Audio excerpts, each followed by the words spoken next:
मंदिर के ऊपरी भाग में बने स्पेशल कमरे से नीचे का सारा नजारा दिखाई देता था।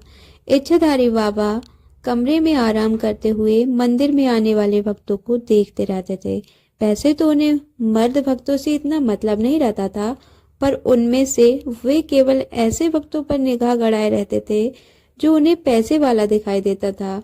इससे उलट वे मंदिर में आने वाली उन लड़कियों और औरतों को खास निगाह से देखते थे जो गरीब घरों की होती थी। वे अपने कमरे से ही उनके चेहरे को पढ़ लेते थे।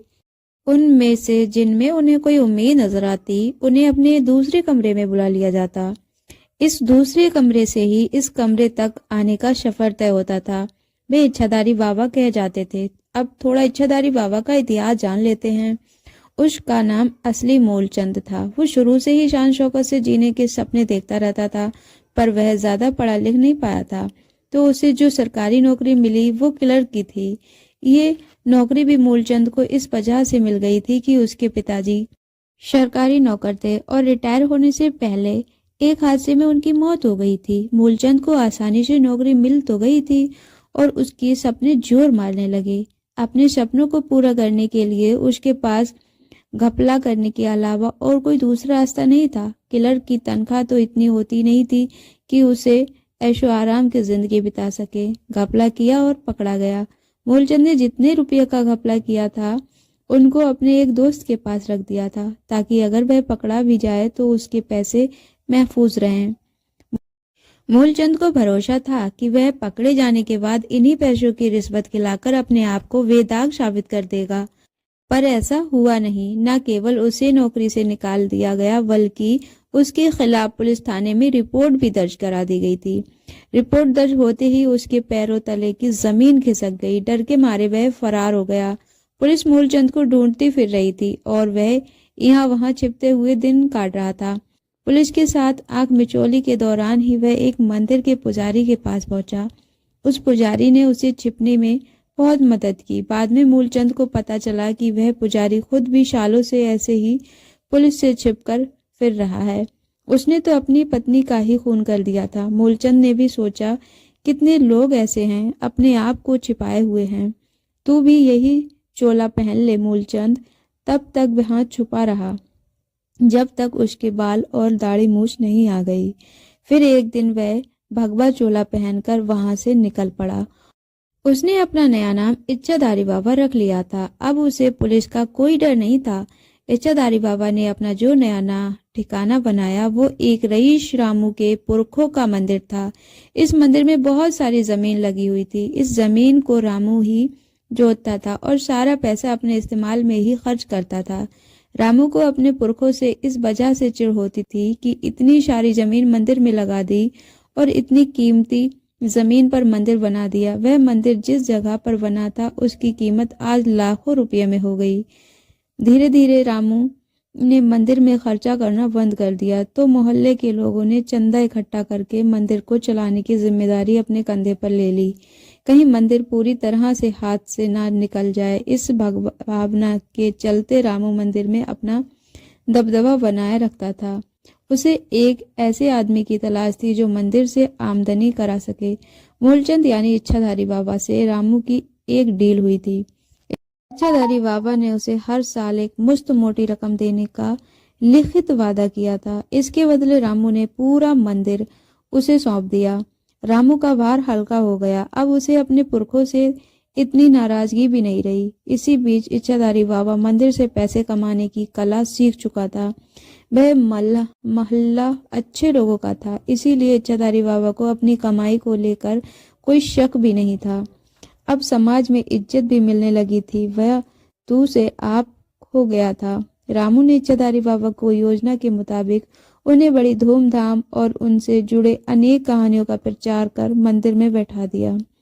मंदिर में एक पंडित था, रामलाल, जो कुछ मंत्र वगैरह पढ़ लेता था। वह मंदिर में भगवान की पूजा करता और अपना पंडिताई धर्म निभा लेता। अपने सपने तो वह भी बहुत सारे पाले हुए था, पर उसके पास इच्छाधारी बाबा की तरह खुद पर यकीन और चालाकियां नहीं थी। इस इच्छाधारी बाबा को एक ऐसा ही आदमी तो चाहिए था। इसीलिए उन्होंने उस पंडित रामलाल के सिर पर अपना हाथ रखकर ये भी समझा दिया कि अगर उसने उनके कामों में रोड़े अटकाए तो उसकी खैर नहीं। रामलाल वैसे भी इच्छाधारी बाबा को देखकर घबरा चुका था, उनकी धमकियों को सुनकर और भी घबरा गया।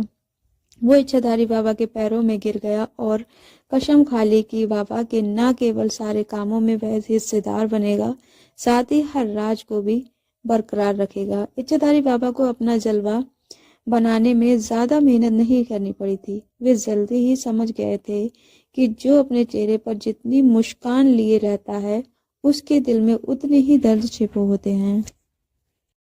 उन्हें केवल उन दर्दों को कुरेदना ही तो था। एक औरत सविता पर उनकी निगाह पहले ही दिन से पड़ गई थी। वह मंदिर आती रहती थी और जोर जोर से बातें करती और हंसती रहती। इच्छाधारी बाबा ने सविता को अपना पहला शिकार बनाया। सविता के कोई औलाद नहीं थी और उम्र भी ढलती जा रही थी। पति दूसरे शहर में काम करता था। वह 15 दिनों में एक बार ही आता, वो भी एक दिन के लिए। सविता ने ये सब इच्छाधारी बाबा को बता दिया। उसकी बातें सुनकर बाबा जी की हवस जाग गई। फिर एक दिन सविता को अपने कमरे में बुलाकर बाबा जी ने उसको कोख में अपना बीज रेप दिया। सविता की खुशी का ठिकाना नहीं रहा। वह पेट से हो गई और बाबा जी के लिए खिलौना बन गई। वे जब चाहते उसे बुला लेते और अपने कमरे में मौज करते। सविता का पेट अब बाहर की ओर निकलना दिखाई देने लगा था। बाबा जी का मजा अब खत्म हो गया था। सविता ने एक दूसरी औरत को उनके कमरे में पहुंचा दिया था। धीरे धीरे इच्छाधारी बाबा के पास औरतों की लाइन लगने लगी थी। इच्छाधारी बाबा की नजर अब नवीन पर गई। नवीन के पास धन दौलत की कोई कमी नहीं थी, पर वह सुबह फैक्ट्री जाने के पहले मंदिर में आकर भगवान के दर्शन करता था। इच्छाधारी बाबा की निगाह उस पर गड़ चुकी थी। वैसे तो वे बहुत ही कम सुबह जल्दी सोकर उठते थे और कभी कभार ही सुबह का पूजे में शामिल होते थे, पर अब वे रोज आने लगे थे नवीन को अपने जाल में फंसाने के लिए। इच्छाधारी बाबा को ज्यादा मेहनत नहीं करनी पड़ी। सविता ने नवीन के लिए एक खूबसूरत लड़की का इंतजाम कर दिया था। इच्छाधारी बाबा के कमरे में नवीन की मुलाकात उस लड़की से कराई गई और उनके बिस्तर पर जाते ही वीडियो बना लिया गया। नवीन अब बाबा जी के लिए सोने का अंडा देने वाला मुर्गा बन चुका था। इस मंदिर को और बड़ा नवीन ने ही कराया था। इसी दौरान बाबा जी ने ऊपरी भाग में अपने लिए एक ऐसा कमरा बनवाया लिया था जिसके कांच की दीवारों से वे बाहर झांक सकते थे, पर कोई और बाहर से कमरे में नहीं झांक सकता था। कमरे की मोटी कांच की दीवारें के अंदर से बहुत जोर की आवाज भी बाहर नहीं निकल पाती थी। इच्छाधारी बाबा की दुकानदारी चल निकली थी। मंदिर में भक्तों का जमावाड़ा बढ़ने लगा था और पैसे बरसने लगा था। बाबा जी ने पैसा कमाने का एक और खेल चालू कर लिया था। उनके पास अब औरत भक्तों की तादाद खूब हो गई थी। इनमें वे तो शामिल ही थी जिनकी गोद भर चुकी थी और वे भी थी जिन्हें केवल बाबा जी के साथ से मजा मिलता था। इच्छाधारी बाबा ने अपने अमीर भक्तों तक इन औरतों को पहुंचाना शुरू कर दिया। बाबा जी के पास उन सब औरतों के वीडियो थे, इसीलिए चाह कर भी वे उनके आदेश को मानने से इनकार नहीं कर पाती थी। बाबा जी को इस नए कारोबार से ज्यादा आमदनी हो रही थी। रामू ने जब अपना पुरखों का मंदिर इच्छाधारी बाबा को किराए पर दिया था, तब उसे भी उम्मीद नहीं थी कि बाबा जी इस मंदिर को इतना चमत्कारी बना देंगे कि पैसा बरसने लगेगा। उसे तो लग रहा था कि कुछ ही दिनों में बाबा जी मंदिर छोड़कर भाग खड़े होंगे, पर अब जब मंदिर की चर्चा दूर दूर तक होने लगी थी तो उसे बाबा जी से जलन होने लगी। उसे लगने लगा था कि वह ठग गया है। वह अब उन्हें मंदिर से भगाने की जुगत में लग गया था। एक दिन इच्छाधारी बाबा जी अपने भक्तों के साथ नाच रहे थे। उन्होंने जिस औरत का हाथ पकड़ा हुआ था उसे वे पहली निगाह में ही पसंद कर चुके थे। उन्होंने अपने कांच वाले कमरे से ही उस औरत को एक बच्चे और मर्द के साथ आते देख लिया था। उस औरत की उम्र ज्यादा नहीं थी। उसके लंबे बाल कमर के नीचे तक लहरा रहे थे। बाबा जी ने उस औरत को दर्शन देने का मन बना लिया था, इसीलिए वे अपने कमरे से नीचे आ गए थे और उस औरत ने अपने सिर पर आंचल रखा हुआ था। पूरी श्रद्धा के साथ बाबा जी के चरणों पर अपना सिर रख दिया और बाबा जी ने आशीर्वाद देने के बहाने उसके पीठ को सहला दिया। इसके बाद बाबा जी उस औरत का हाथ पकड़कर नाचने लगे। मंदिर के अहाते में जमा सभी भक्त भी बाबा जी के साथ नाच रहे थे। वे उसे यहाँ वहाँ छू रहे थे। वह औरत भी उन्हें छूने का भरपूर मौका दे रही थी। थोड़ी देर के बाद वह औरत बाबा जी के कमरे में उनके सामने बैठी थी। बाबा जी उसे एकटक निगाह से देख रहे थे। जैसे ही उन्होंने उस औरत के चेहरे पर आने वाली लट को हटाते हुए अपनी बाहों में लेने की कोशिश की, तभी उस औरत ने अपनी कमर से छिपी पिस्तौल को निकाल कर बाबा जी के माथे पर अड़ा दिया। इच्छाधारी बाबा अभी भी मदहोश ही थे। उन्होंने पिस्तौल की परवाह किए बिना एक बार फिर उस औरत को बाहों में लेने की कोशिश की, पर अब की बार पिस्तौल से गोली निकल चुकी थी, जो तेज आवाज के साथ कांच की दीवार से जा टकराई। गोली की आवाज बाहर नहीं गई थी, पर अंदर ही उसने इतना धमाका किया था कि बाबा जी का सारा नशा गायब हो चुका था। इच्छाधारी बाबा को गिरफ्तार कर लिया गया था। दरअसल पुलिस ने ही ये सारा प्लान बनाया था। वो खूबसूरत औरत एसपी थी जिसने बाबा जी को अपनी मोह जाल में फंसाया था। पुलिस ने एक दिन पहले ही कुछ औरतों को एक होटल से गिरफ्तार किया था। उन्होंने ही मंदिर में चल रहे इस कोरख धंधे को खुलासा किया था।